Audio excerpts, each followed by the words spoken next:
Hybridization বার করতে হলে আমাকে প্রথমে জানতে হবে কয়টা এর মধ্যে সিগমা বন্ড আছে।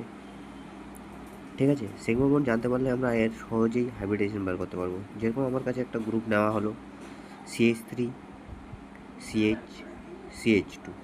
এই গ্রুপে আমার CH3-তে 3টা হাইড্রোজেন আছে। হাইড্রোজেন কি করে? হাইড্রোজেন সব সময় সিগমা বন্ড গঠন করে, মানে 3টে হাইড্রোজেন আর একটা সিগমা বন্ড CH এর সঙ্গে যুক্ত হয়েছে, তাহলে 4টা মানে কি sp3 হয়ে গেল এর হাইব্রিডাইজেশন। এবার কি আছে CH গ্রুপ, হাইড্রোজেন আছে একটা, একটা পাই বন্ড আছে, একটা সিগমা বন্ড আছে, আর এদিকে একটা আছে সিগমা বন্ড, তো 3টে মানে sp2 হয়ে গেল। এবার CH2 দুটো হাইড্রোজেন একটা সিগমা বন্ড, তো মোট সিগমা বন্ড কয়টা হলো? 3টা, মানে sp2। এভাবেই তোমরা সহজেই হাইব্রিডাইজেশন বের করতে পারবে। এই ট্রিক ইউজ করে তোমরা যে কোনো এলিমেন্টের হাইব্রিডাইজেশন সহজেই বের করতে পারবে।